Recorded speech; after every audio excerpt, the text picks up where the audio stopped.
The old Clearwater station hadn't seen a train in 20 years, but tonight it was Mary's only shelter from the howling blizzard. 8 months pregnant and abandoned by the stagecoach driver who'd promised safe passage, she pressed against the station's crumbling walls as ice formed on her breath.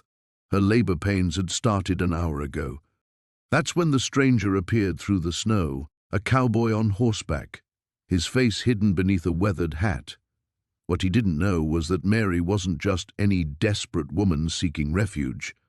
She was the daughter of Judge Harrison, fleeing west with stolen evidence that could hang half the men in 3 counties, including the baby's father. As the cowboy lifted her onto his horse, Mary felt the stolen documents crumpled against her chest. The same papers that had already cost 2 men their lives, the same papers that made her worth more dead than alive to some very dangerous people. Would this mysterious cowboy prove to be her salvation, or had she just delivered herself into the hands of another enemy? Before we jump back in, tell us where you're tuning in from. And if this story touches you, make sure you're subscribed, because tomorrow I've saved something extra special for you. The cowboy's arms were steady around her as his horse pushed through the drifting snow. Mary bit back a groan as another contraction seized her, trying to remain silent despite the pain that threatened to tear her apart. She couldn't show weakness, not until she knew whether this man was friend or foe. "Name's Jake," he said, his voice rough against the wind. "Got a cabin about 2 miles north. You picked a hell of a night to be out here alone." Mary nodded, not trusting herself to speak. The papers beneath her coat felt like they were burning against her skin, a constant reminder of the danger following her.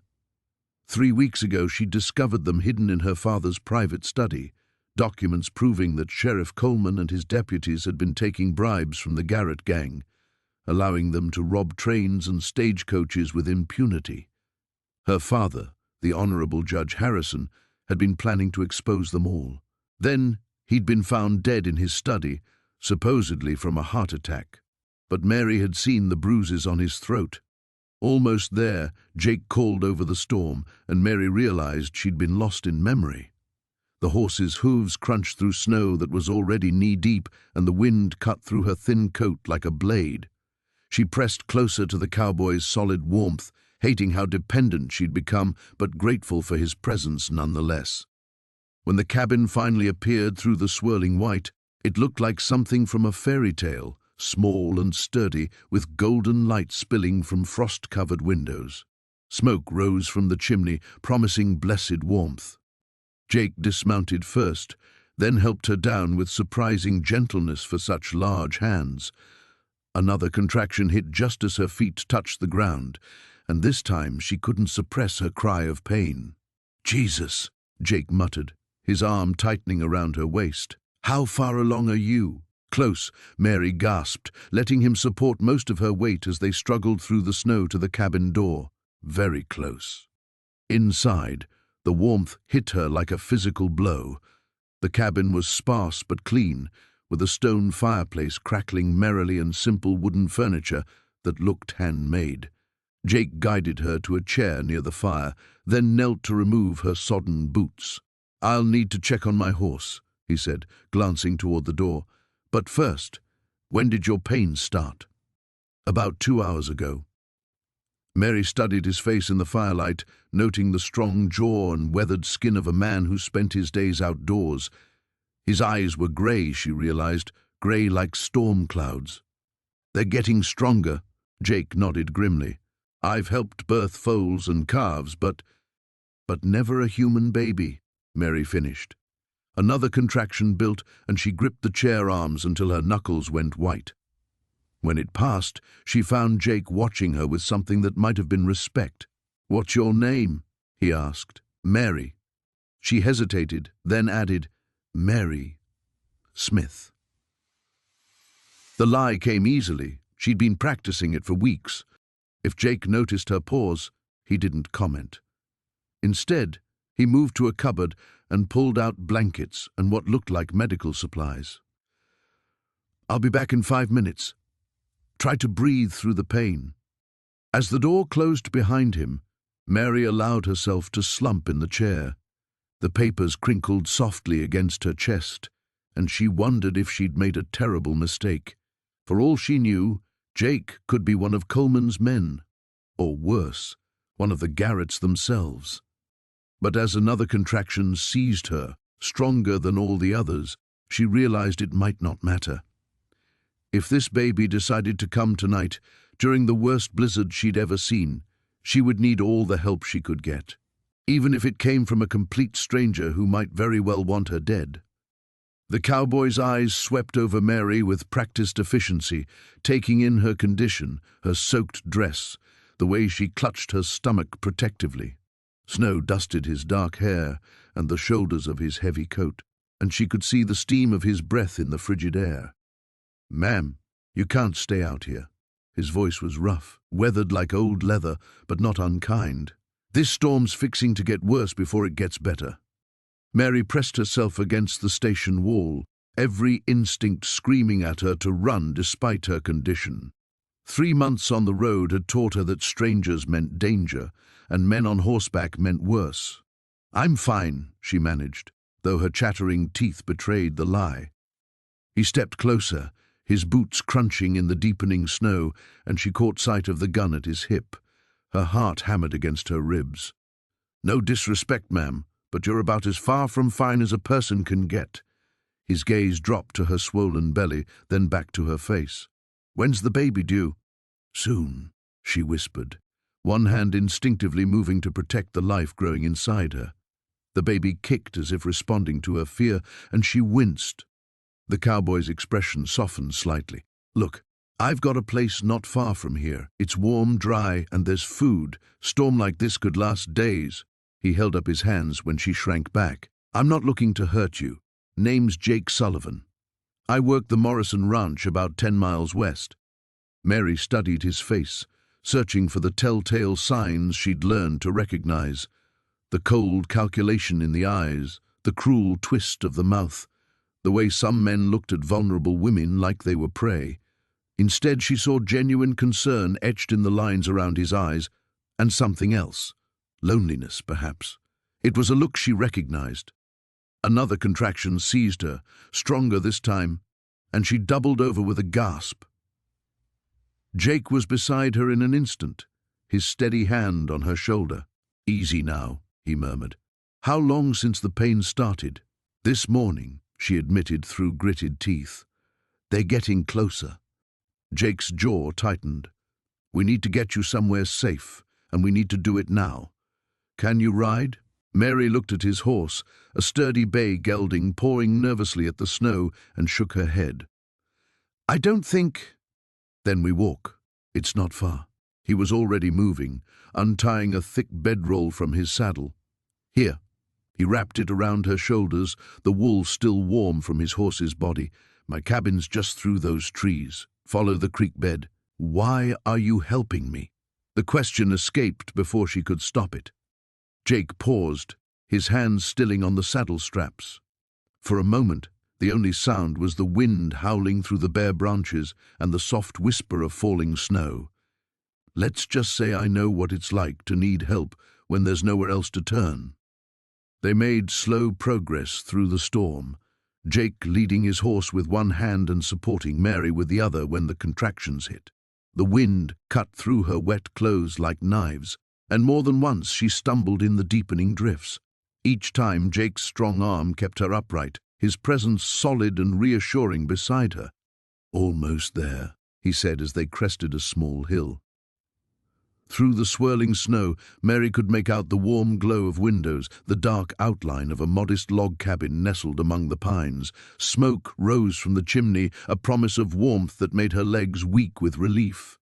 Jake helped her up the wooden steps to the porch, then pushed open the door. Heat washed over them, and Mary nearly sobbed with gratitude. The cabin was small but clean, with a stone fireplace crackling cheerfully and simple, well-made furniture. It felt like sanctuary.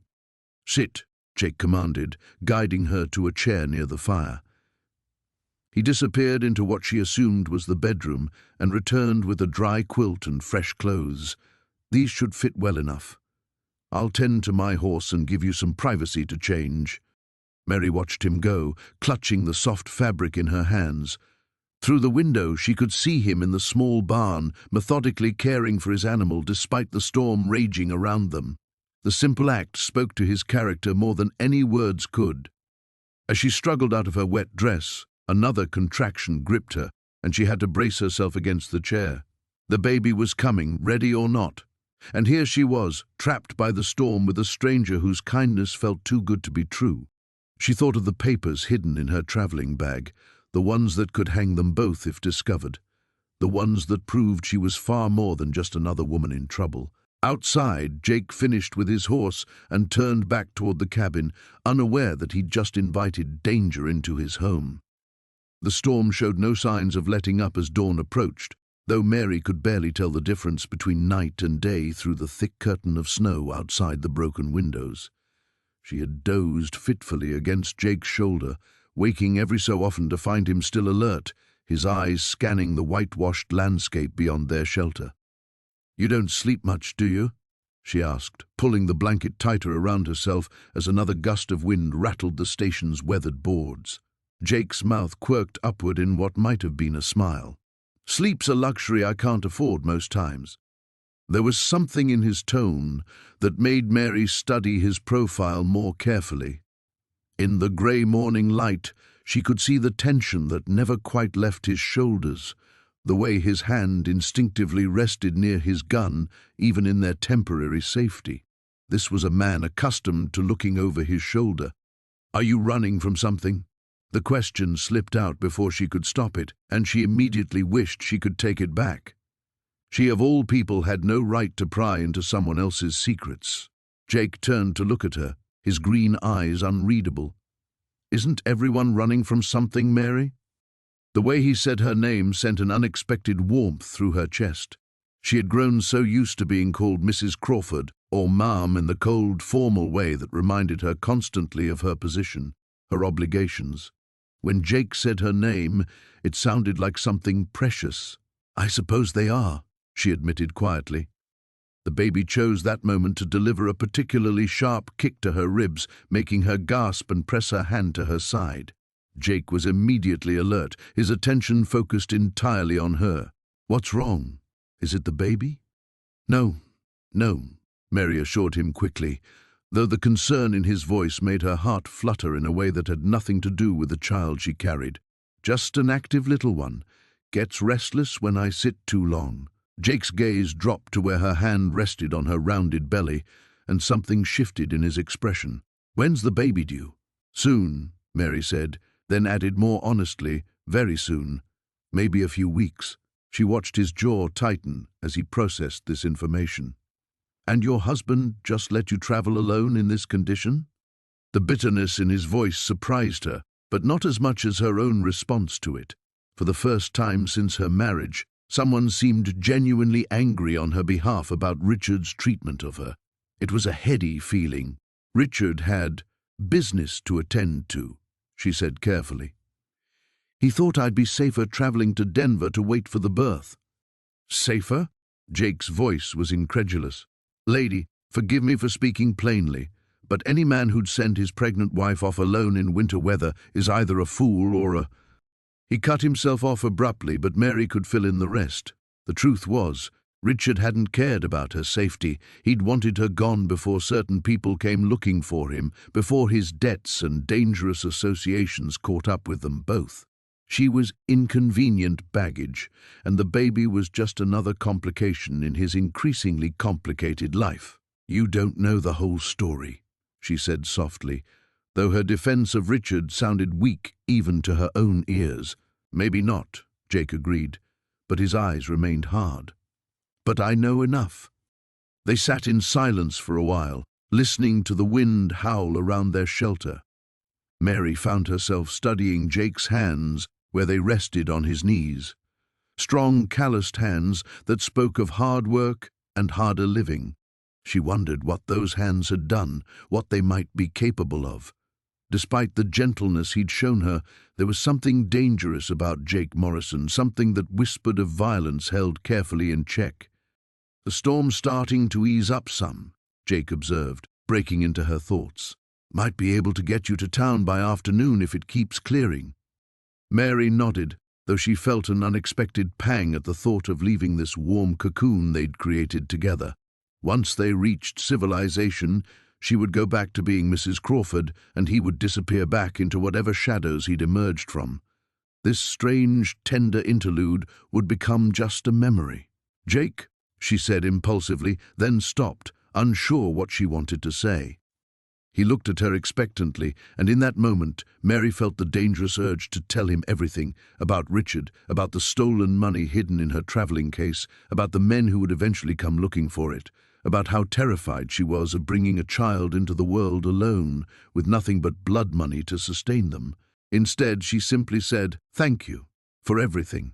Something flickered in his eyes, an emotion too quick to identify. "Don't thank me yet, Mary. Day's not over." The warning in his words sent a chill down her spine that had nothing to do with the cold. The morning light filtered through the grimy windows of the station house, casting long shadows across the wooden floor, where Mary had spent the most peaceful night she'd known in months. She woke to the sound of Jake moving quietly about the room, banking the fire and preparing what looked like the last of their meager supplies for breakfast. "Storm's past," he said without turning around, as if he'd sensed her stirring. "Should be able to get you to town by noon." Mary pushed herself up on her elbow, wincing at the familiar ache in her lower back. The baby seemed restless this morning, shifting and turning as if eager to escape the confines of her body. "How can you tell?" Winds died down. No more rattling of the shutters. Jake turned to face her, and she caught something in his expression. A carefully controlled distance that hadn't been there the night before. "Coffee's ready." She accepted the tin cup he offered, wrapping her fingers around its warmth. The coffee was strong and bitter, but it helped clear the fog from her mind. In the harsh morning light, the intimacy of their shared confidences seemed suddenly fragile, like something that might shatter if examined too closely. "About last night," she began. But Jake was already shaking his head. "No need to explain anything. We all got things we'd rather keep buried." But Mary found she didn't want to bury it, not the way he'd listened to her talk about Thomas, or the gentle way he'd helped her through her moment of panic when the pain had seized her. For the first time in months, she'd felt like more than just a vessel for shame and secrets. "The baby's father," she said quietly. "I told you he was dead." Jake's hands stilled on the tin plate he was cleaning. "I remember. He is dead, but not the way I made it sound." Mary took a shaky breath. "He was killed because of me, because of what I saw." The silence stretched between them, heavy with possibility and danger. Jake set down the plate and turned to face her fully, his blue eyes serious. "Mary, sometimes the less a man knows." His name was Robert Crenshaw. He worked for the railroad, keeping the books. The words tumbled out of her now, unstoppable as water through a burst dam. "We were going to be married." He was a good man, honest, too honest. Jake moved closer, settling on the floor near her makeshift bed. What did he find? Money going missing. Lots of it. Government money meant for track expansion, payments to workers that never reached their pockets. Robert traced it all back to Edmund Blackwood. Jake's expression darkened at the name. "Blackwood owns half the territory. More than half, if you count what he's stolen." Robert gathered evidence, planned to take it to the authorities in Denver. But Blackwood found out. Mary's hand instinctively moved to her belly. "They came for Robert at night, made it look like a robbery gone wrong. But I was there, hiding in his kitchen pantry. I saw everything. Jesus." Jake ran a hand through his dark hair. "You witnessed Blackwood's men kill him?" "Worse, I saw Blackwood himself pull the trigger." Mary's voice dropped to a whisper. He looked right at Robert and said his name before he shot him. It wasn't random violence. It was an execution. The weight of her confession settled over the small room like a heavy blanket. Jake was quiet for a long moment, processing the magnitude of what she'd shared.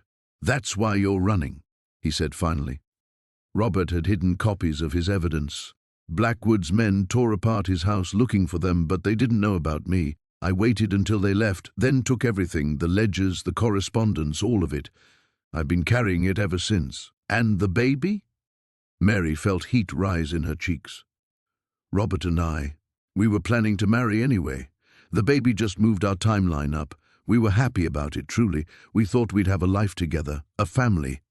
Jake reached out slowly, as if asking permission, and covered her hand with his. His touch was warm and steady, grounding her in the present moment. Where are the papers now? Sewn into the lining of my traveling bag. Blackwood knows I have them. His men have been tracking me for weeks. That's why I was on that train trying to get to San Francisco, where I have family, somewhere far enough away that maybe... She trailed off, the futility of her situation suddenly overwhelming. Blackwood's got a long reach, Jake said gently. Running might not be enough. Then what choice do I have? I can't fight him alone, especially not with a baby coming. Tears threatened at the corners of her eyes. I just want my child to have a chance at life. Jake squeezed her hand. Maybe you don't have to do this alone. Something in his tone made her look up sharply, but before she could ask what he meant, the sound of approaching horses echoed across the empty landscape. The storm had passed by dawn, leaving behind a crystalline world that sparkled under the pale winter sun. Mary stirred in the makeshift bed Jake had fashioned from his bedroll and spare blankets, momentarily disoriented by the unfamiliar surroundings. The events of the previous night came flooding back: the blizzard, the abandoned station, and the enigmatic cowboy who had saved her life. She could hear him moving about outside, his boots crunching through the fresh snow. Through the frost-etched window, she watched him tend to his horse, speaking to the animal in low, soothing tones.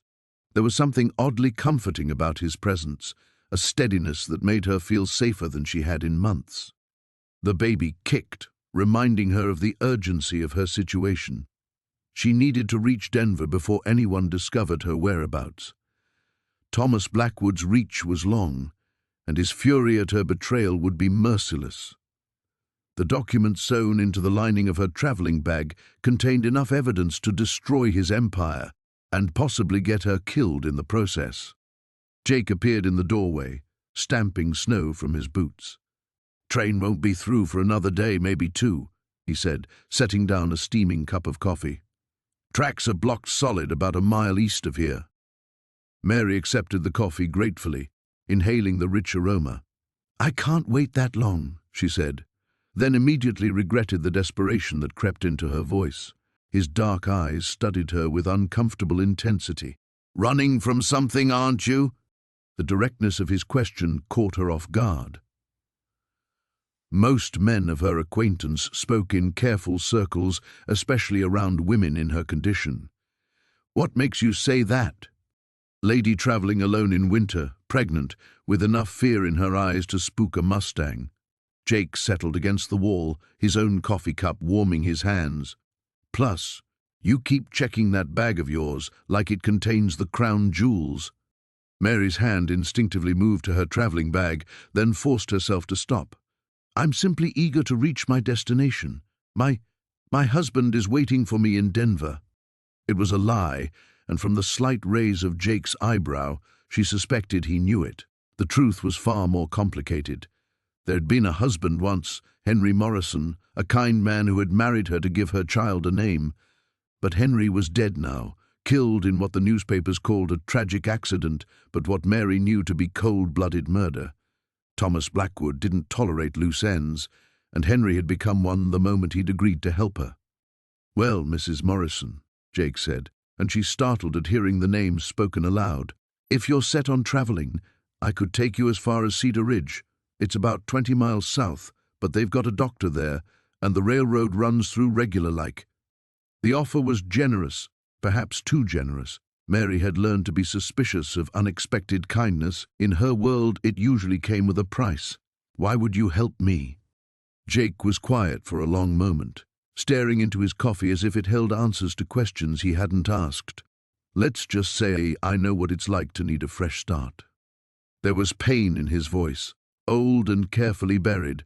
Mary recognized it because she carried the same weight. Whatever drove him to this lonely stretch of prairie was his own business, just as her secrets were hers to keep. "I can pay you," she said carefully. "Didn't ask for payment. Most men would. I'm not most men." His gaze met hers, and something passed between them. An understanding, perhaps, or simply the recognition of shared wounds. "We'll leave within the hour. Storm's moving on, but there's more weather coming behind it." Mary nodded, already mentally preparing for another arduous journey. The baby seemed to sense her tension, shifting restlessly. She placed a protective hand over her swollen belly, whispering a silent promise that they would both survive this. As Jake prepared his horse and gathered their supplies, Mary retrieved her traveling bag and checked once more that the hidden documents remained secure. The evidence she carried would destroy Thomas Blackwood's railroad empire and expose the corruption that reached into the highest levels of territorial government. But it would also paint a target on her back that would never fade. She thought of Henry, of his gentle smile and unwavering courage in the face of danger. He had died protecting her secret, and she owed it to his memory to see this through. But as she watched Jake work with quiet efficiency, she felt the first stirrings of something she hadn't experienced in months: hope. Perhaps this mysterious cowboy was exactly what she needed, someone with no connections to her past, no knowledge of the forces hunting her, someone who might help her disappear completely. The sound of approaching hoofbeats shattered her fragile optimism. Jake's head snapped up, his hand moving instinctively to the gun at his hip. Mary's blood turned to ice. They had found her. The storm had passed, leaving behind a world transformed by snow and silence. Mary stood at the frost-covered window, watching Jake prepare his horse in the pale morning light. Her breath fogged the glass as she pressed her palm against the cold surface, feeling the weight of unspoken words between them. He moved with the same quiet efficiency she'd observed the night before, checking his saddle and securing his bedroll. But there was something different in his posture now, a tension that hadn't been there when he'd first rescued her from the blizzard. The intimacy they'd shared seemed fragile in the harsh light of day, like something that might shatter if either of them acknowledged it too directly. "The tracks should be clear by noon," Jake said without turning around when he heard her approach. His voice carried the same careful distance that had crept in after she'd deflected his questions about her past. "Train'll likely come through before evening." Mary wrapped her shawl tighter around her shoulders, the morning air sharp against her skin. "And you, where will you go?" "Got business up north, ranch work." He finally looked at her, and she saw something flicker in his dark eyes, regret, perhaps, or longing. Been putting it off too long as it is. The baby stirred within her, a flutter of movement that reminded her of all the complications waiting in her future. She placed a protective hand over her belly, wondering if Jake noticed the gesture. Everything about this moment felt precarious, balanced on the edge of a decision that would affect more lives than just her own. "About last night," she began, but he shook his head. "Don't need to explain nothing to me, Mary. We're both grown folks." His tone was gentle but final, as if he were closing a door between them. Sometimes the storm brings people together for a spell, then morning comes and everyone goes their separate ways. But even as he spoke the words, she could see in his face that he didn't quite believe them. The connection between them hummed like a telegraph wire, carrying messages neither was brave enough to send clearly. A distant sound made them both turn, the low whistle of an approaching train, still miles away, but audible in the crisp air. Mary's heart clenched with an emotion she couldn't name. Relief at her rescue, certainly, but something else too. Loss, maybe. The end of something that had barely begun. "I should gather my things," she said, though she made no move toward the station house. Jake nodded, but his hand stilled on the saddle horn. "Mary, if you ever find yourself in trouble, real trouble, there's a man named Bill Henderson runs the telegraph office in Cascade Falls. Tell him Jake Reeves sent you. He'll get word to me wherever I am." The offer hung between them, both more and less than she wanted. It was practical, careful, the gesture of a decent man looking out for a woman in circumstances he didn't understand. But it wasn't a promise to stay, or even to see her again. "That's kind of you," she managed, her throat tight. The train whistle came again, Closer now. Jake swung up into his saddle with fluid grace, the leather creaking under his weight. For a moment he sat there looking down at her, and she wondered what he saw. A pregnant woman in a worn brown coat? A mystery he was curious enough to pursue, or simply someone he'd helped through a difficult night? "Jake," she said suddenly. Stepping closer to his horse, she had to tell him something, anything that might bridge the growing distance between them. "The baby's father, he's not in my life anymore, won't ever be again." It wasn't the whole truth, but it was as much as she dared reveal. Jake's expression softened slightly, understanding passing between them like a shared breath. "I figured as much," he said quietly. "Takes courage, what you're doing, heading into the unknown like this." If only he knew how unknown, Mary thought, how dangerous. The secrets she carried felt heavier in the morning light, weighted with the knowledge that her past could destroy not just her future, but now potentially his as well. The fact that she cared about that, about him, surprised her with its intensity. The sound of the approaching train grew louder, steam and smoke visible on the horizon. Jake touched the brim of his hat, a gesture both formal and intimate. "Take care of yourself, Mary. Both of you." He turned his horse toward the mountains, but before he could ride away, she called his name one last time. When he looked back, she pressed her hand to her lips and then extended it toward him, a kiss blown across the distance between them, carrying everything she couldn't say. Jake caught it against his chest, his eyes never leaving hers, and then he was gone, riding into the white wilderness as mysteriously as he had emerged from it. The morning sun cast long shadows across the snow as Jake saddled his horse with deliberate, practiced movements. Each buckle and strap received more attention than necessary, his hands working to keep busy while his mind churned.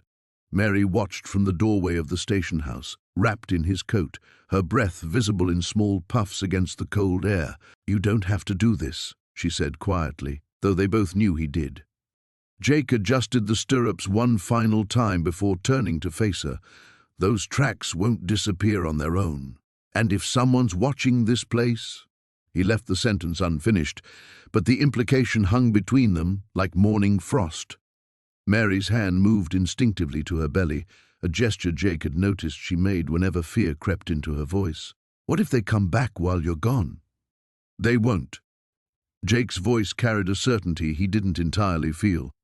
Whoever made those tracks was scouting, not attacking.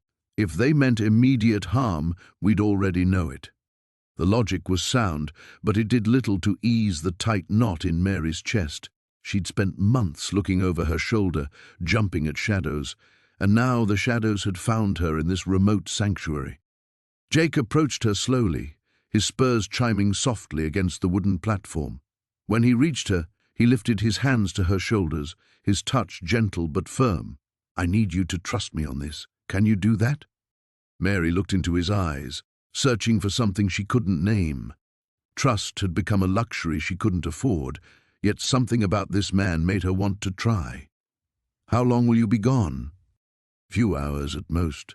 I'll follow the trail as far as it leads, then circle back. You stay inside, keep the fire going, and don't open the door for anyone but me." He paused, studying her face. "You still have that derringer?" Mary nodded, patting the small bulge in her dress pocket. "I remember how to use it." "Good." Jake's thumb brushed across her cheek, a gesture so tender it caught them both by surprise. "I'll be back before you know it." He mounted his horse in one fluid motion, settling into the saddle with the ease of a man born to it. The animal danced sideways, eager to move after a night of rest. Jake gathered the reins, his eyes never leaving Mary's face. "Jake!" Mary called as he prepared to ride out. "Be careful!" He touched the brim of his hat in response, then spurred his horse toward the tree line where the mysterious tracks disappeared into the forest.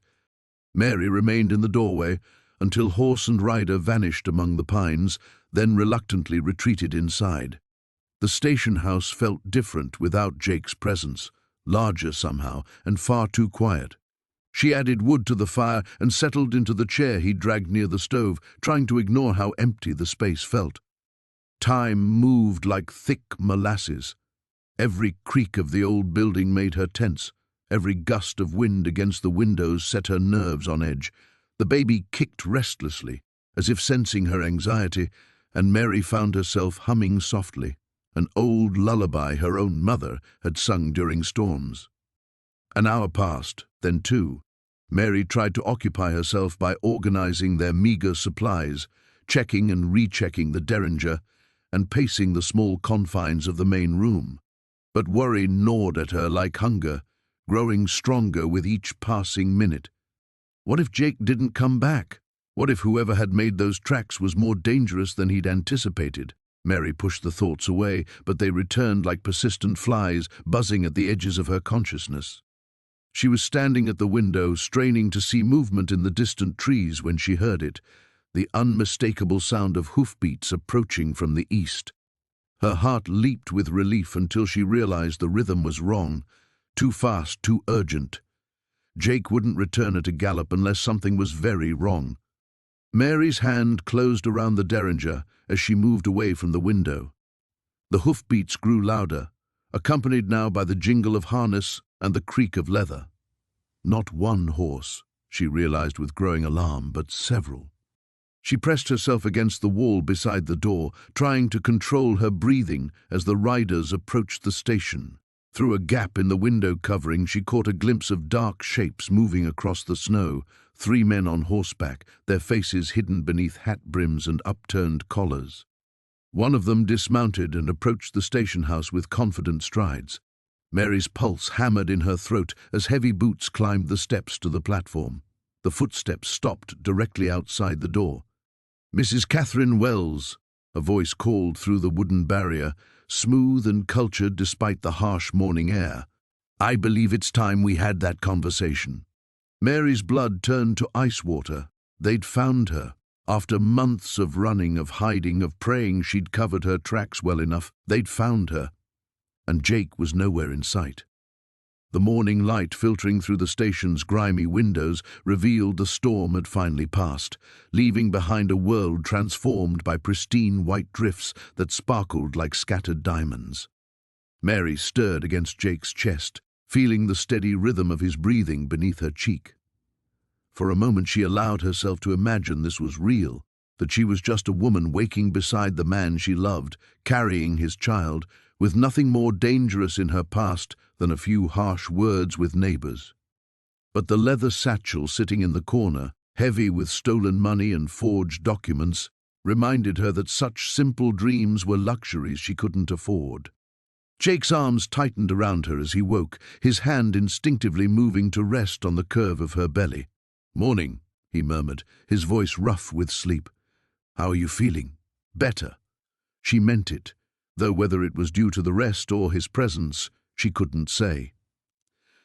"The storm's over," he nodded, already calculating. "We should be able to make it to Willow Creek by afternoon if we leave soon. The snow's deep, but stars strong, and the main road won't be too bad once we're on it." Mary sat up, immediately missing his warmth. Willow Creek, where she'd disappear onto another train, carrying his kindness with her like a secret treasure, where he'd return to his life, never knowing how completely he'd changed hers in the span of one night. "I should gather my things," she said, rising carefully. The baby kicked as if protesting the movement, and she pressed her hand to her side with a soft gasp. Jake was on his feet instantly. "What's wrong?" "Nothing serious. Just active this morning." She managed to smile, but something in her expression must have given her away because his eyes sharpened with concern. "Mary," his voice carried a note she hadn't heard before, gentle but unyielding. "Last night you mentioned you were traveling alone to start fresh, but you never said what you were running from." Her blood chilled. "I told you." "You told me your husband died, and I believe that's true. But there's more, isn't there? Something that has you looking over your shoulder, carrying everything you own in that bag like you might need to bolt at any second." She turned away, busying herself with folding the blanket that had covered them. "Everyone has things they'd rather leave behind. Not everyone looks terrified when they hear hoofbeats in the distance." His words hit their mark. She'd thought she'd hidden her fear better, but Jake saw too much, understood too much. It was what made him dangerous. not to her body but to her resolve. Some things are better left alone, Jake, and some things fester in the dark until they poison everything around them. He moved closer, not touching but near enough that she could feel his presence like warmth from a fire. I told you about my brother last night, about what I'm carrying. Trust goes both ways. She closed her eyes, remembering his pain as he'd spoken of Samuel, of the weight of responsibility that had shaped his entire life. He'd given her truth and she was offering him nothing but lies wrapped in half-truths. "It's not the same," she whispered. "Why?" "Because you think what you've done is worse than letting your brother die." The accusation in his voice made her spin around. "You didn't let Samuel die. You were protecting people." "And what were you doing?" His eyes searched her face. "Because the Mary I held last night, the woman who shared her fears about becoming a mother, who spoke about her husband with real grief, she's not someone who'd run unless she had damn good reason." For a moment, she teetered on the edge of telling him everything, about Thomas's gambling debts to dangerous men, about discovering the money he'd stolen to pay them off, money that belonged to people who'd kill without hesitation to get it back, about how those same men now hunted her, believing she knew where the rest of their money was hidden, about how anyone who helped her would become a target. "Please don't ask me to explain," she said instead. "Just know that the less you know, the safer you'll be." Something shifted in his expression, hurt maybe, or disappointment. "So that's how it is. I bare my soul, and you keep yours locked away." "Jake!" "No, I get it. Last night was just survival. Two people keeping each other warm until the storm passed." He moved toward the door, his movements sharp with suppressed emotion. "I'll get Star ready. We should reach Willow Creek before dark." As he stepped outside into the brilliant morning, Mary sank onto the bench where they'd shared their first real conversation. She'd made the right choice, the only choice that would keep him safe. So why did it feel like she'd just thrown away the most precious thing she'd ever been offered? Outside, she could hear Jake moving around, preparing for the journey that would take her away from him forever. The morning sun cast long shadows across the snow as Jake saddled his horse, his movements precise despite the turmoil churning in his chest. Mary stood in the doorway of the station house, wrapped in his coat, watching him prepare to leave. The silence between them felt heavier than the blanket of white covering the prairie. "You don't have to do this," she said quietly, one hand resting on her belly. "We could head south, disappear into Mexico, start over." Jake's hand stilled on the leather straps. The temptation in her voice nearly broke his resolve. 3 days had passed since her confession about the stolen money, 3 days of stolen moments that felt like a lifetime. But Thomas Garrett's men would never stop hunting, and Jake knew running would only delay the inevitable. "Your baby deserves better than a life on the run," he replied, not turning to face her. If he looked into those green eyes again, he might not have the strength to leave. "And what about what I want?" Mary's voice cracked. "What about what we could have?" Jake finally turned, his weathered features etched with pain. "What we have is borrowed time, darling. That money belongs to people who can't afford to lose it. You know that." She stepped into the snow, bare feet sinking into the cold. "I took it because I had no choice. Thomas would have killed me if I'd stayed." "I know."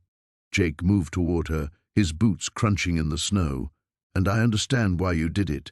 But understanding doesn't make it right." Mary's eyes flashed with anger and hurt. "So you're choosing your precious honor over me, over us?" "I'm choosing what's best for you, even if you can't see it." Jake's voice was rough with emotion. "Garrett's men won't touch a woman with child, especially if she cooperates. But they'll put a bullet in me without thinking twice. You don't know that." "I know Thomas Garrett." Jake's jaw tightened. "He's the one who put this scar on my face, Mary. 3 years ago, when I crossed him over a poker game in Dodge City. I've been looking over my shoulder ever since." Mary stared at him, pieces of his puzzle falling into place.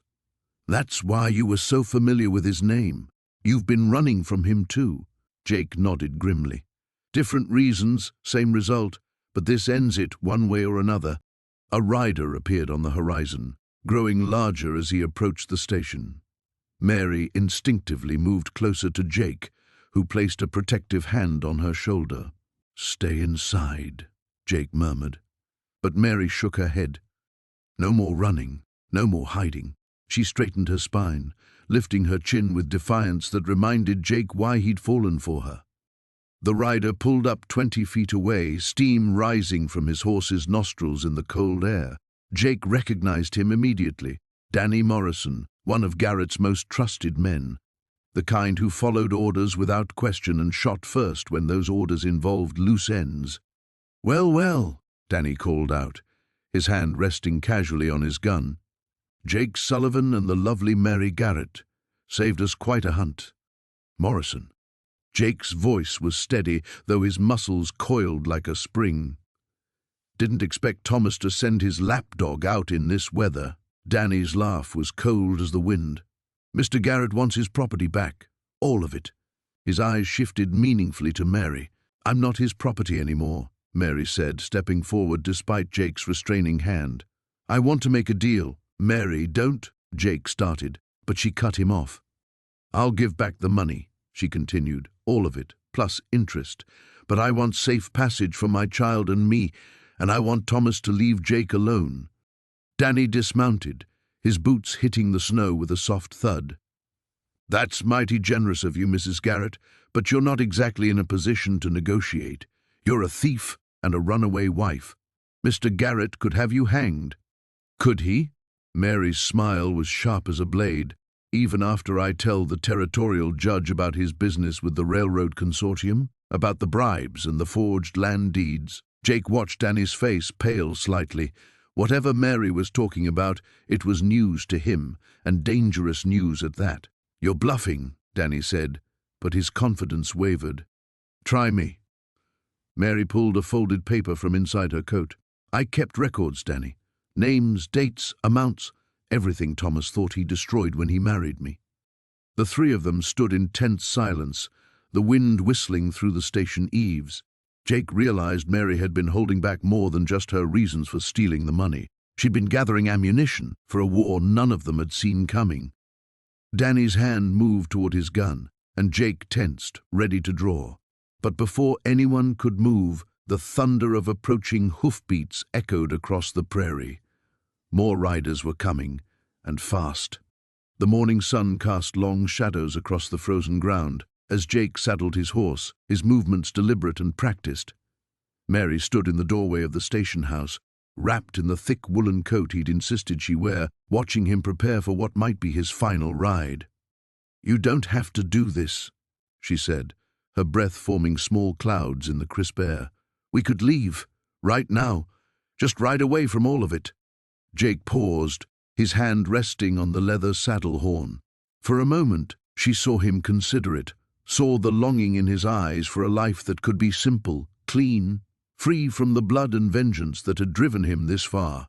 But then his jaw set with familiar resolve. "Your husband's men won't stop hunting you, and Thomas Garrett won't rest until he's made me pay for what I took from him." He turned to face her fully. "This ends today, Mary, one way or another." She pressed a hand to her swollen belly, feeling the baby's restless movements. "What if something happens to you? What if—" "Then you take that horse over there, and you ride to my brother's ranch in Colorado. Samuel will keep you safe." He pulled a folded paper from his vest pocket. "I've written it all down, the directions, his name, everything you'll need." Mary's eyes filled with tears as she took the paper. The weight of it felt enormous in her trembling fingers. "I can't lose you, Jake. Not now, not after everything." He crossed to her in 3 quick strides, cupping her face in his calloused hands. "You won't lose me. I promise you that." His thumb brushed away a tear that had escaped down her cheek. "But I need to know you'll be safe if things go wrong." "The baby," she whispered. "What if it comes early? What if—" "Doc Henderson, Millerville, is a good man. He delivered half the babies in 3 counties. He'll take care of you." Jake's voice was steady, but Mary could see the fear he was trying to hide. Fear not for himself, but for leaving her alone. She reached up and covered his hands with hers. "Tell me about Colorado, about your brother's ranch." A small smile crossed Jake's weathered face. "It's beautiful country. Green valleys surrounded by mountains so tall they scrape the sky. Samuel raises horses, the finest you've ever seen. His wife Martha makes bread that could make a grown man weep." His eyes grew distant. "I always thought I'd end up there someday, just never figured on bringing anyone with me. And now I can't imagine it any other way." He leaned down and kissed her forehead gently. "We're going to have a good life there, Mary. You, me, and this little one. I can feel it." The sound of approaching horses shattered the moment. Jake's hand moved instinctively to his gun as he stepped protectively in front of Mary. Through the morning haze, 3 riders emerged, their faces grim and purposeful. "Stay inside," Jake commanded, but Mary shook her head. "I know them. They're Richard's men." Her voice was tight with recognition and fear. "The tall one is Clayton Walsh. He's Richard's foreman, and he's mean as a rattlesnake. The others are hired guns." Jake's eyes narrowed as he studied the approaching riders. "They're here for you. They're here for both of us now." Mary moved to stand beside him, her fear transforming into steely determination. "I won't hide anymore, Jake. I won't let them take me back to that life." Clayton Walsh reined in his horse 20 feet away, his cold gaze moving from Jake to Mary. "Mrs. Thornton, your husband's been worried sick about you." "I'm not going back, Clayton," Mary called out, surprised by the strength in her own voice. "I'm afraid that's not your choice to make, Ma'am. Mr. Thornton wants you home, and he's willing to pay handsomely for your safe return." Clayton's hand rested casually on his gun butt. "As for you, Cowboy, there's a considerable reward for your capture, dead or alive." Jake stepped forward slightly, his movements fluid and controlled. "The lady's made her position clear. I suggest you respect it." Clayton laughed, a harsh sound that echoed off the empty station walls. "You're outnumbered 3-1, friend, and word is you're fast, but not that fast." "Only one way to find out," Jake replied evenly. Mary felt the baby kick hard against her ribs, as if sensing the danger surrounding them. She thought of the life Jake had described in Colorado, of the green valleys and the safety of his brother's ranch. It seemed impossibly far away now, like a dream that belonged to someone else. "Last chance," Clayton said, his voice hardening.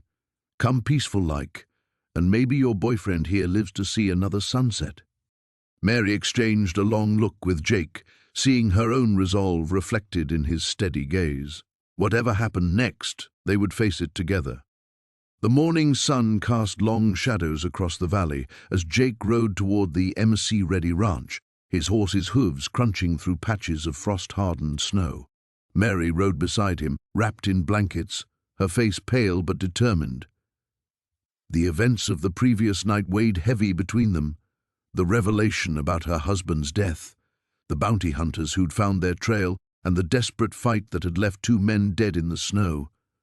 Jake's shoulder throbbed where a bullet had grazed him, but he pushed the pain aside. They needed allies now, and Samuel McReady was one of the few men in the territory Jake trusted completely. The ranch house appeared ahead, smoke rising from its chimney in the crisp morning air. "You sure about this?" Mary asked, her voice barely above a whisper. Dark circles shadowed her eyes, and Jake could see the toll the constant running was taking on her. The baby was due any day now, and the stress of being hunted was wearing her down. "Sam's good people," Jake assured her. "If anyone can help us figure out who's really behind this, it's him." They rode into the ranch yard as Samuel McReady emerged from the barn, his weathered face breaking into a grin when he recognized Jake. The smile faded quickly when he saw Mary's condition and the grim set of Jake's jaw. "Jake Morrison, as I live and breathe," Sam called out, but his tone carried concern. "You look like you've been through hell and back." Jake dismounted and helped Mary down carefully. "We need your help, Sam. It's complicated." Within minutes, they were seated around Sam's kitchen table while his wife, Eleanor, bustled about preparing hot coffee and breakfast. Mary sat close to the fire, finally allowing herself to relax slightly in the warm, safe atmosphere of the MC-ready home. Jake told Sam everything, Mary's flight from Chicago, the death of her husband, the relentless pursuit by bounty hunters, and their growing suspicion that someone with serious money and influence was orchestrating the hunt. Sam listened in silence, his expression growing darker with each detail. When Jake finished, the older man leaned back in his chair and rubbed his grizzled jaw. "I've been hearing things," Sam said finally. "Whispers about a big railroad deal in Chicago that went bad. Word is someone made off with enough money to buy half of Montana." His eyes fixed on Mary. "Your husband was involved in railroad investments, wasn't he?" Mary nodded, her hands wrapped around her coffee cup for warmth. Charles managed investments for several wealthy clients, but he never talked much about his work. "What if he discovered something he wasn't supposed to?" Eleanor suggested quietly. "What if his death wasn't an accident?" The question hung in the air like smoke. Jake had been thinking the same thing, but hearing it spoken aloud made the danger feel even more real. "There's a man named Bartholomew Cross," Sam continued, "came through town about a month ago, asking questions about strangers, offering money for information, had the look of money about him, but something didn't sit right. Cold eyes." Jake felt Mary tense beside him. "You know that name?" he asked her. "He was one of Charles's clients," she whispered. "A very wealthy man, but Charles never liked dealing with him, said there was something unsavory about his business practices." "What kind of unsavory?" Sam pressed. Mary closed her eyes, as if trying to recall details she'd rather forget. Charles mentioned once that Cross had connections to some questionable land deals, something about forcing small ranchers to sell by any means necessary. Jake's blood ran cold. He'd heard stories of men like Cross, wealthy parasites who bought up land through intimidation and violence, often working through hired guns and corrupt officials. "If your husband found evidence of Cross's illegal activities," Sam said grimly, "that would explain why someone wants you dead. Can't have witnesses." Eleanor moved to Mary's side, her maternal instincts taking over. "The poor girl can barely sit upright. This baby's coming soon, and all this stress isn't helping." As if summoned by her words, Mary suddenly gasped, her hand flying to her belly. Her face contorted in pain, and Jake was beside her in an instant. "How long since the last pain?" Eleanor asked, already moving into action. "They've been coming and going since yesterday," Mary admitted through gritted teeth, "but this one's stronger." Eleanor and Sam exchanged knowing looks. "Jake," Eleanor said firmly, "you need to ride to town and fetch Doc Williams. This baby's not waiting any longer." Jake hesitated, torn between leaving Mary's side and getting the help she needed. Another contraction hit her, stronger than before, and the decision was made for him. "I'll be back as fast as I can," he promised, kissing her forehead. As he mounted his horse, Jake realized that everything was about to change. Soon there would be a child to protect, making their situation even more dangerous. But looking back at the ranch house, seeing Mary surrounded by good people who would fight to protect her, he felt something he hadn't experienced in years: hope. The morning sun cast long shadows across the dusty main street of Millbrook as Jake guided the wagon toward the general store. Mary sat beside him, her hand resting protectively over her rounded belly, watching the townspeople go about their morning routines. She'd insisted on coming into town despite Jake's concerns, claiming she needed supplies for the baby and couldn't bear another day of waiting at the cabin. "We'll make this quick," Jake murmured, helping her down from the wagon. His eyes scanned the street with practiced wariness, a habit that had kept him alive through countless dangerous situations. Inside Henderson's general store, Mary moved slowly between the shelves, selecting fabric and thread while Jake spoke quietly with the proprietor about work prospects. The bell above the door chimed, and 3 men entered, their spurs jingling against the wooden floor. Mary glanced up from examining a bolt of blue cotton and felt her blood turn to ice. The tallest of the 3 wore a badge, Sheriff Coleman from Broken Ridge, the town she'd fled from weeks ago. His cold grey eyes swept the store methodically, and Mary quickly turned away. pulling her shawl up to partially conceal her face. Her heart hammered so loudly she was certain everyone could hear it. "Morning, Sheriff," Henderson called out. "What brings you to Millbrook?" "Looking for someone," Coleman replied, his voice carrying the authority of a man accustomed to getting answers. "Young woman, pregnant, traveling alone. Goes by Mary Williams, though that might not be her real name. She's wanted for questioning in connection with a robbery back in Broken Ridge." Mary's hands trembled as she pretended to examine the fabric more closely. From the corner of her eye, she saw Jake stiffen at the counter, his body language shifting into something more dangerous. "Robbery?" Henderson's eyebrows rose. "What kind of robbery?" "Bank was hit 3 weeks ago. Clean job, professional. We think she was working with the gang, maybe as a lookout or distraction. Pretty young thing, belly full of baby. Who'd suspect her?" One of Coleman's deputies spoke up. "Boss says she disappeared right after the job went down. Too convenient to be coincidence." Mary closed her eyes briefly, fighting waves of nausea that had nothing to do with the pregnancy. The truth was both simpler and more complicated than what Coleman described. She hadn't been part of any robbery, but she'd witnessed something she shouldn't have, seen faces she wasn't supposed to recognize. Her late husband's debts had led her into dangerous company, and when she'd tried to extract herself, she'd learned too much about their operations. Jake appeared beside her suddenly, his presence both comforting and terrifying. If he heard Coleman's description, would he believe the worst? Would he think their entire relationship had been built on lies? "Ma'am," Jake said quietly, loud enough for the lawmen to hear, "you feeling all right? You look pale."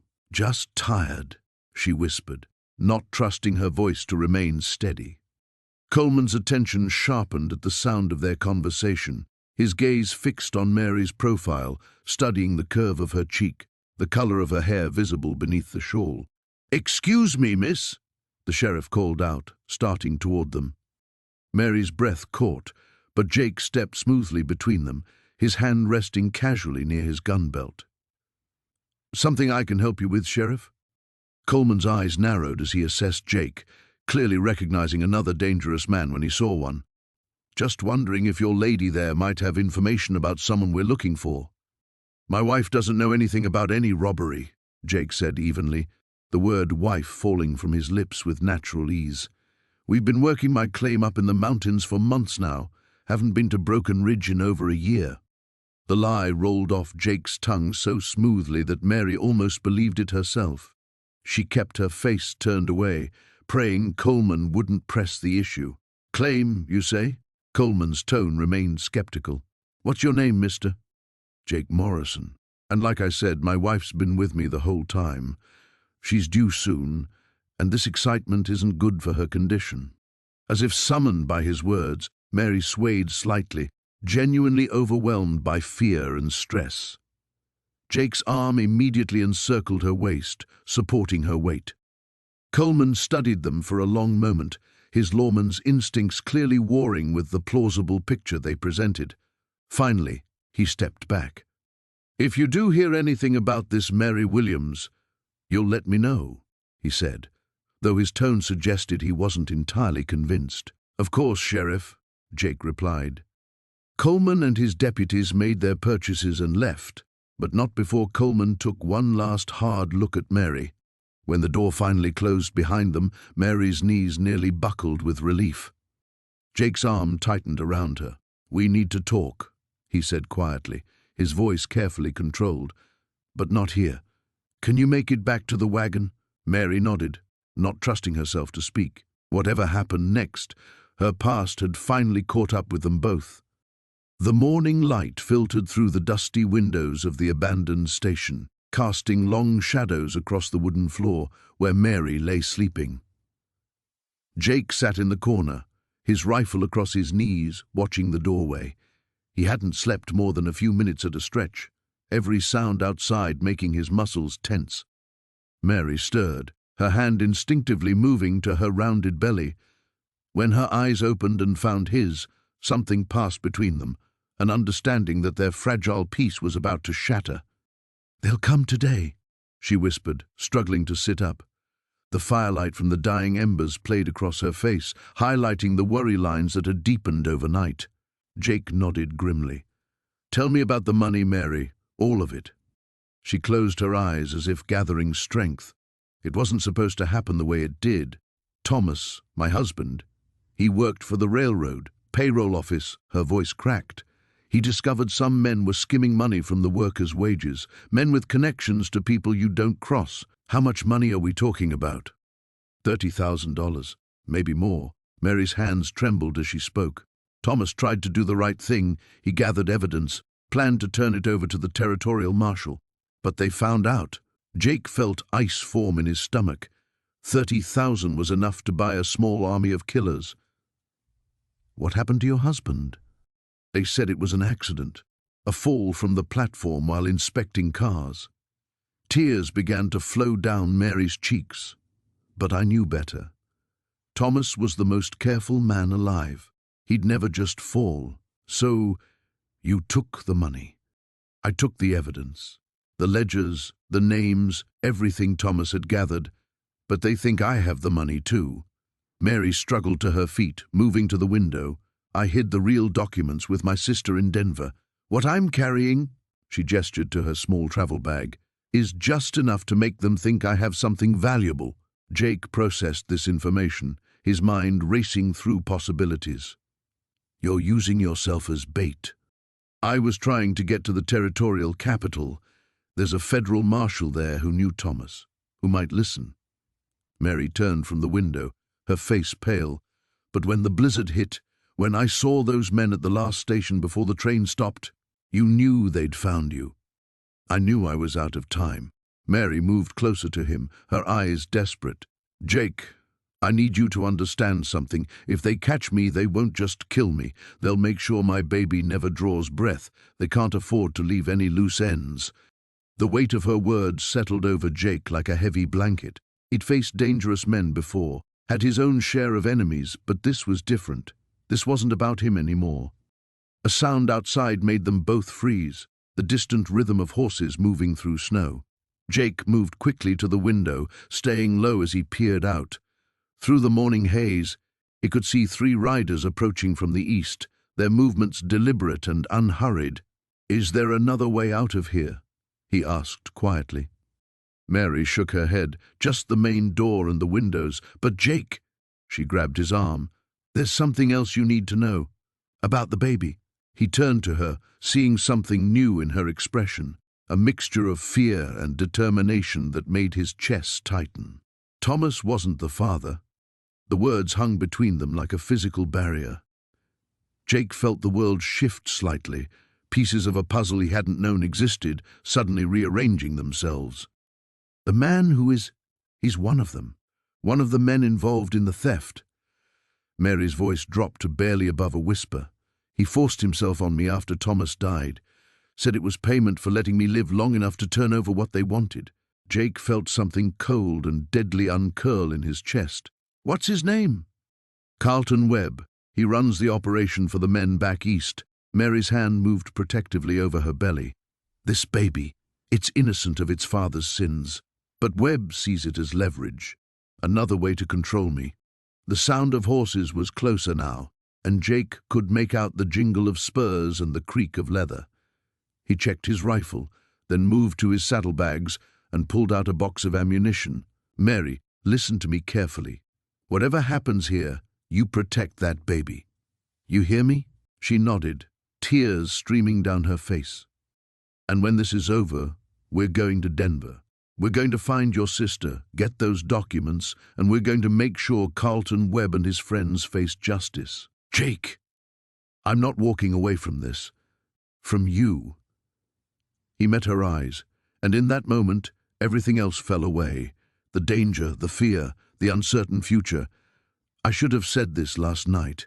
I love you, Mary. Both of you." Outside, the horses had stopped. The morning sun cast long shadows across the ranch as Jake saddled his horse with practiced efficiency. His hands moved automatically through the familiar motions, but his mind was elsewhere, on the letter that had arrived 3 days ago and the decision that now weighed heavy on his shoulders. Mary watched from the kitchen window, her hand resting on her rounded belly where their child grew stronger each day. She'd seen the change in him since Sheriff Morgan's visit, the way his jaw tightened when he thought she wasn't looking, the restless energy that kept him pacing the porch long after sunset. "You're going into town," she said when he entered the kitchen, not a question but a statement laden with understanding. Jake nodded, unable to meet her eyes. "There are things that need settling, and you think facing Marcus alone is the way to do it?" He finally looked at her then, seeing the fear she tried so hard to hide behind her steady voice. "He won't stop, Mary.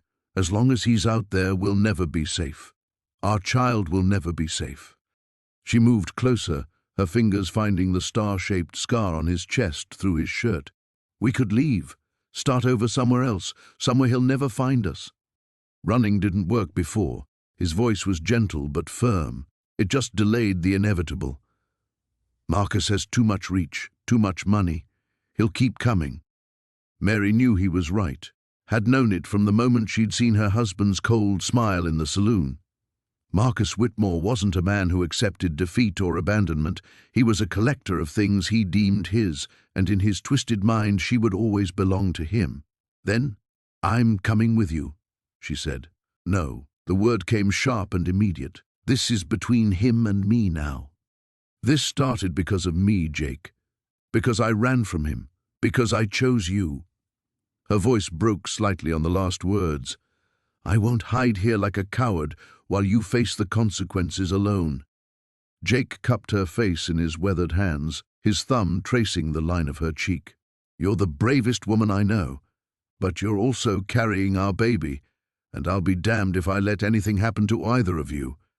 Outside, his horse snorted and stamped, impatient to be moving. The sound seemed to underscore the urgency of the moment, the weight of what lay ahead. "What if you don't come back?" The question escaped her lips in a whisper. "I will." He kissed her forehead, breathing in the scent of her hair. "I didn't survive 6 years of hell just to lose everything now. I've got too much to live for." But Mary heard the uncertainty beneath his confident words, saw it in the way he held her just a little too tightly, as if trying to memorize the feel of her in his arms. "There's something else," she said, stepping back to look into his eyes. "Something I need to tell you before you go." Jake waited, seeing the struggle in her expression. "The night I left Marcus, I didn't just run because he was cruel to me." Her hands twisted together nervously. "I found something in his study, documents, contracts. He's been using his shipping business to move more than just legitimate cargo." "What kind of cargo?" "Weapons. Stolen weapons, sold to whoever pays the highest price, including some very dangerous people." She took a shaky breath. "I took one of the contracts with me when I fled. I thought maybe someday I could use it to ensure my freedom." Jake's expression darkened as the implications sank in. "Where is it now?" "Hidden. Somewhere safe." She met his gaze steadily. "If something happens to you, if he takes me back, at least the authorities will know what he really is." The knowledge that Mary had been carrying this burden alone, that she'd been protecting evidence that could expose Marcus's criminal enterprise, only strengthened Jake's resolve. This wasn't just about a man trying to reclaim his wayward wife anymore. It was about justice for all the lives Marcus had undoubtedly affected through his illegal dealings. "Show me where you hid it," he said. Mary led him to the old oak tree behind the house, to a hollow in its massive trunk where she'd secreted the damning document. Jake studied the contract carefully, his jaw tightening as he read the details of weapon sales to known outlaws and insurgents. "This changes everything," he said finally. "I know." Mary's voice was steady now, resolved. "That's why you can't face him alone. This is bigger than just us now." Jake folded the document and slipped it into his vest pocket. She was right. The game had changed, but that didn't mean he was willing to risk her life. "Promise me something," he said, taking her hands in his. "Anything. If I'm not back by sunset tomorrow, take this information to Sheriff Morgan. Tell him everything." Mary nodded, though they both knew that if Jake didn't return, her own chances of survival would be slim. The morning sun cast long shadows across the makeshift camp, as Jake checked his rifle for the third time. His hands moved with practiced efficiency, but Mary could see the tension in his shoulders, the way his jaw clenched as he scanned the horizon. They'd been riding hard for 2 days, putting distance between themselves and the mining town, but both knew Carruthers wouldn't give up easily. "There's a canyon about 5 miles north," Jake said, not looking at her as he secured the weapon to his saddle. "Good defensible position if we need it." Mary shifted uncomfortably on her horse, one hand pressed to her lower back. The baby had been restless all night, and she'd barely slept. "Jake, we can't keep running forever. Maybe we should—" "No." His voice was sharp, final. "We're not turning back, and we're not surrendering. I won't let him touch you or the baby." She studied his profile, seeing the stubborn set of his features she'd grown to know so well. "This isn't your fight. You could still walk away." Jake finally turned to meet her eyes, and the intensity there made her breath catch. "Like hell. You're mine now, Mary, both of you. And I protect what's mine." The simple declaration sent warmth flooding through her chest, even as worry gnawed at her stomach. She'd never had someone willing to stand between her and the world's dangers. It terrified and thrilled her in equal measure. They broke camp quickly, Jake's urgency infectious. As they rode, Mary found herself studying the landscape with new eyes. Every ridge could hide pursuers, every distant dust cloud might signal danger. The vast openness that had once seemed liberating now felt exposed, vulnerable. "Tell me about the ranch again," she said, as they crested a hill. She needed something to focus on besides the ache in her back and the fear that seemed to grow with each mile. Jake's expression softened slightly. "It's not much to look at yet, just a cabin and some rough corrals. But the land's good, plenty of water, grass that'll support a decent herd. There's a grove of cottonwoods near the house where we could build a swing for the little one." Mary smiled despite everything. "You've thought about that already?" "I've thought about a lot of things." His voice grew quiet. "About teaching him, or her, to ride. About Mary Elizabeth helping in the garden you'll plant. About sitting on the porch in the evenings watching our children play." The picture he painted was so vivid, so achingly perfect, that Mary had to blink back tears. "It sounds wonderful." "It will be, once we get through this." They rode in comfortable silence for a while, but as the sun climbed higher, Mary's discomfort grew. The baby seemed to be pressing against her ribs, making it hard to breathe. Sharp pains shot down her legs with increasing frequency. "Jake," she said, trying to keep her voice steady, "I think we need to stop." He was beside her in an instant, one steadying hand on her arm. "What's wrong?" "I don't know. Something doesn't feel right." Even as she spoke, another sharp pain made her gasp. Jake's face went pale. "How long have you been hurting?" "Since this morning, but it's getting worse." She gripped the saddle horn as another wave hit. "Oh God, Jake, what if something's wrong with the baby?" "Hey!" His voice was calm, reassuring, even though she could see the worry in his eyes. "Everything's going to be fine. We just need to find somewhere safe for you to rest." He scanned the area, his tracker's instincts taking over. A quarter mile ahead, Mary could see what looked like an old line shack, weathered, but still standing. "Can you make it that far?" Jake asked. Mary nodded, though she wasn't entirely sure. Each step her horse took seemed to jar through her entire body. Jake rode close beside her, ready to catch her if she fell. The shack was in better condition than it looked from a distance. Someone had used it recently. There were supplies in the corner and wood stacked near a small stone fireplace. Jake helped Mary down from her horse with infinite care, his strong arms supporting her weight. "This'll do for now," he said, though she could hear the concern he was trying to hide. "Let me get you settled, then I'll see about making this place more comfortable." As he helped her to a rough wooden chair, another pain hit, stronger than before. Mary doubled over, crying out despite her efforts to stay quiet. "That's it," Jake said, his decision made. "We're staying put until you're better. Carruthers can go to hell." Mary wanted to argue, to tell him they couldn't stop, that the danger was too great. But as another contraction gripped her, she realized with growing alarm that they might not have a choice. The baby, it seemed, was determined to come on its own schedule, regardless of the men hunting them or the uncertain future that lay ahead. The morning sun cast long shadows across the settlement as Jake stood at the window of the doctor's office, watching riders approach from the east. His hand instinctively moved to his gun belt, then stopped. There were only 3 of them, not the army he'd expected Fletcher to send. "Jake!" Mary's voice drew him back to the bed where she sat nursing their son. The baby was barely a week old, but already Jake could see hints of Mary's determined spirit in the way the little one gripped his finger. "It's all right," he said, though his jaw remained tense. "Just some travelers." But Mary had learned to read the subtle changes in his posture, the way his shoulders squared when danger approached. "It's them, isn't it?"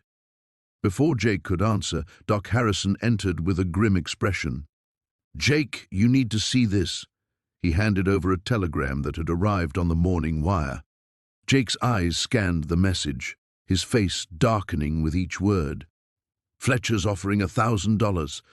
Says I killed 3 of his men in cold blood." He crumpled the paper. "He's made this official." Mary shifted the baby to her shoulder, her movements careful but urgent. "How long do we have?" "Those riders will reach town in an hour," Doc said. "Word is they're not ordinary bounty hunters. Fletcher hired professional gunmen." Jake moved to the small dresser where his few belongings lay scattered. "I need to go. If I'm not here when they arrive—" Mary's voice carried the same steel that had helped her survive the blizzard, the same strength that had carried her through childbirth in this frontier town. "We're not running anymore." "Mary, you don't understand. These men—" "I understand perfectly." She stood, settling the baby in the makeshift cradle Doc had fashioned from an old crate. "I understand that Fletcher destroyed my first husband when Thomas tried to expose his corruption. I understand that he's been hunting you for standing up to him. And I understand that if we keep running, our son will never know peace." Jake stared at her, seeing the transformation that had been building since that night in the abandoned station. The frightened woman he'd rescued had evolved into someone fierce, someone willing to fight. "What are you suggesting?" Mary walked to her own small bundle of possessions and withdrew a leather portfolio Jake had never seen before. Thomas kept records. Every illegal deal, every bribe, every murder Fletcher ordered. "I've been carrying the evidence all this time." The silence stretched between them as Jake absorbed this revelation. "Why didn't you tell me?" "Because I was afraid." Her voice softened. "Afraid that if you knew what I carried, you'd see me as more trouble than I was worth. Afraid that the danger would drive you away." Jake crossed the room in 3 strides, taking her hands in his. "Nothing could drive me away. Not Fletcher, not his men, not anything." "Then we face this together." Mary opened the portfolio, revealing page after page of meticulous documentation in her late husband's careful script.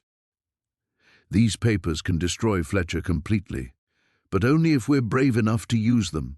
Doc Harrison peered over their shoulders, his eyebrows rising as he scanned the documents. "Good Lord, Mary, this is enough to hang Fletcher twice over. The question is how to get this to the right people before those gunmen find us," Jake said. "I may have an idea about that." Doc moved to his desk and began writing rapidly. "The circuit judge is in Carson City, only 2 days' ride, but there's a federal marshal even closer, in Reno, if we can get word to him." Mary nodded. "Someone needs to ride out with these papers, now before Fletcher's men lock down the town." "I'll go," Jake said immediately. "No." Mary's response was firm. "They're looking for you specifically. You'll never make it past their scouts." She turned to Doc Harrison. "But they're not looking for a traveling doctor making his rounds." Doc straightened, understanding immediately. "I can be packed and riding within the hour. That circuit includes several towns between here and Reno. No one would question my movements." Jake felt the familiar urge to take control, to handle the danger himself. But looking at Mary, at her calm determination, at the sleeping baby who represented their future, he realized that sometimes strength meant trusting others to fight alongside you. "What about the gunman coming here?" he asked. Mary smiled, and for a moment he saw both the vulnerable woman from the blizzard and the formidable partner she'd become. Let them come. When they arrive, they'll find a new father tending to his wife and child, just a family trying to build a life. And if they don't believe that, then we make our stand. Mary moved back to the window, watching the approaching riders. But this time, we're not running into a storm. We're bringing the storm to Fletcher. Outside, the riders drew closer, but for the first time since leaving Fletcher's territory, Jake felt something approaching peace. Whatever came next, they would face it together. The morning sun cast long shadows across the dusty main street of Cedar Ridge as Mary stood at the window of the small boarding house room, her hand resting on her rounded belly. 3 days had passed since Jake had brought her to safety, and the town buzzed with whispers about the stranger and the pregnant woman who'd arrived in the middle of the night. "You can't stay hidden forever," Jake said quietly from behind her, his voice carrying the weight of unspoken truths. He'd barely left her side since they'd arrived, always watching, always listening for signs of danger. Mary turned to face him, noting the worry lines that had deepened around his eyes. "I know.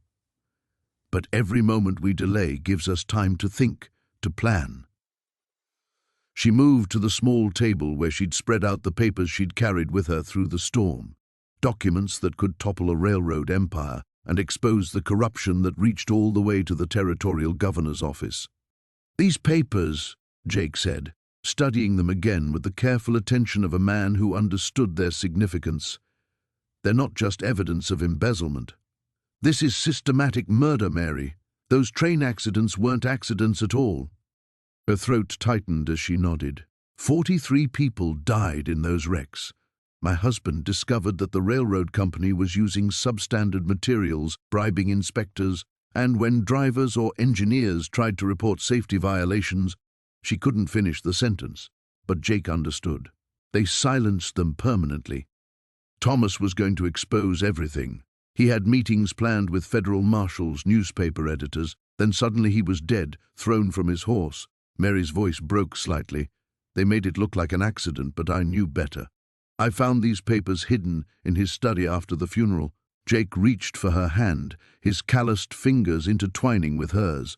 "And now they're hunting you." "Harrison Reed owns half the territory, including most of the law enforcement.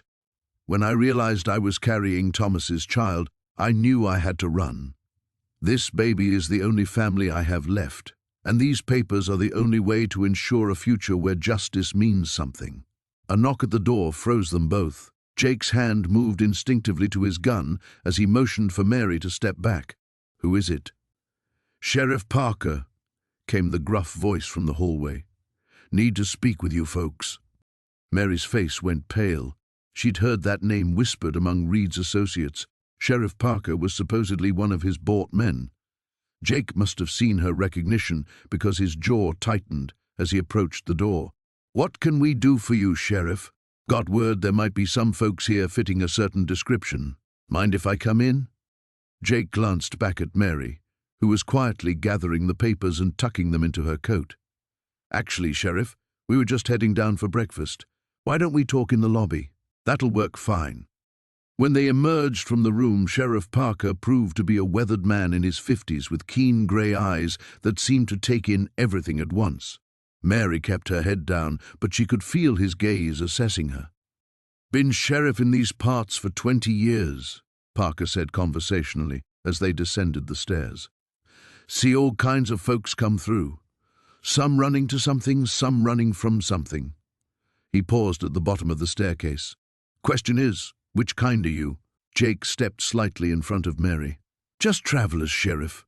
Got caught in that blizzard, grateful to find shelter." Parker nodded slowly, but his eyes never left Mary's face. "Funny thing about travelers, sometimes they carry interesting cargo." His hand rested casually on his gun belt. "Got a telegram yesterday from some very important people. They're missing something valuable, and they're willing to pay handsomely to get it back." Mary felt the blood drain from her face, but before she could respond, Parker surprised them both. "Course, I've never been much for doing other folks' dirty work, especially when it involves a pregnant woman and documents that might shed light on some unfortunate accidents that's been bothering my conscience. Jake's hand moved away from his weapon. Sheriff, 20 years wearing this badge, and I've seen what happens when good people try to stand up to bad money. Your husband was a brave man, Mrs. Caldwell. Shame what happened to him. Parker's voice carried genuine regret. But maybe it's time his work saw the light of day. Mary looked up sharply, hope and fear warring in her chest. You knew Thomas? Knew him well enough to know he died for doing the right thing. Question now is whether you're brave enough to finish what he started. Parker gestured toward the door. Because Reed's men are about 6 hours behind me, and if we're going to get you to the federal marshal in Cheyenne alive, we need to leave now. The morning sun painted the horizon in shades of gold and crimson as Mary stood at the window of their small cabin, watching Jake harness the horses to the wagon. 6 months had passed since that night at the abandoned station, and the baby growing inside her had become a constant reminder of how dramatically their lives had changed. She pressed her hand to her swollen belly, feeling the child stir restlessly. Soon now. Doc Morrison had said it could be any day, and she felt the truth of it in her bones. The weight had shifted lower, and there were moments when her breath caught with the sharp promise of what was coming. Jake appeared in the doorway, his hat in his hands and worry creasing his weathered features. You sure about this, Mary? We could wait another week or two. We can't wait any longer. She turned from the window, her voice steady despite the fear that had been growing alongside the child. Samuel's men found the Hendricks place last week. They're getting closer. The secret she'd carried for so long, the location of her late husband's hidden cache of stolen gold, had become a burden that threatened to crush them both. Samuel Crenshaw wouldn't stop hunting her, not when $50,000 in gold hung in the balance. She'd been foolish to think they could hide forever in this remote valley. Jake crossed the room and pulled her into his arms, careful of her condition. We'll make it to Colorado territory. My brother's ranch is far enough from Crenshaw's reach, and the law there doesn't bow to his money. Mary breathed in his familiar scent of leather and sage, drawing strength from his presence. What if the baby comes before we reach safety? Then we'll manage. We've faced worse odds. His hand joined hers on her belly, and she felt the baby respond to his touch with a gentle flutter. This little one's got good timing so far? They'd grown closer over the winter months, their love deepening through shared hardships and quiet moments by the fire. Jake had never pressed her about her past, accepting her silence about the gold's location until she was ready to trust him completely. When she finally told him the truth 3 weeks ago, his only concern had been for her safety. A sharp pain lanced through her middle, strong enough to make her gasp. Jake's arms tightened around her immediately. Mary, I'm all right. We should go soon. She didn't tell him this was the 5th such pain she'd felt since dawn, or that they were growing stronger. They needed to put distance between themselves and the men who hunted them. Within an hour, they were traveling north through the mountain pass, their few possessions loaded in the wagon bed, along with supplies for the journey. Mary tried to find a comfortable position on the wagon seat, but every rut in the road sent jolts through her aching back. The morning stretched into afternoon, and the pains came more frequently. She gripped the wagon seat during the worst of them, trying to breathe through the intensity. Jake noticed her discomfort, but said nothing, only pushing the horses faster when the terrain allowed.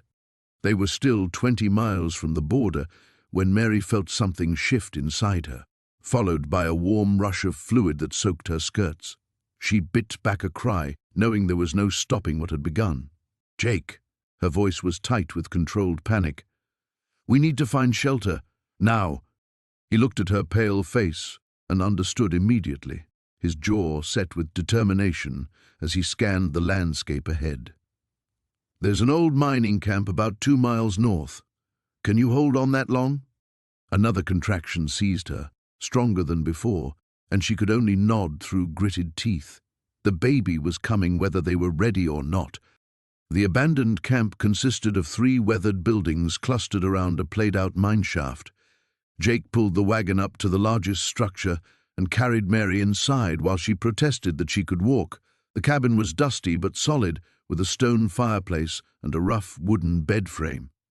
As Jake built a fire and prepared what supplies he could, Mary felt the familiar rhythm of labor taking hold. This child would be born in the wilderness, far from doctors or midwives, with only Jake's steady presence to guide them through. "I love you," she whispered as another wave of pain crested. "Whatever happens, I need you to know that." Jake knelt beside the bed and took her hand. "Nothing's going to happen except us meeting our child. I promise you, Mary, we're going to be all right." Outside, the wind picked up, carrying with it the distant sound of hoofbeats on the mountain trail. Samuel's men were getting closer, but Mary found she no longer cared. All that mattered now was the life fighting to enter the world, and the man whose love had given her the courage to claim the future she'd never dared imagine.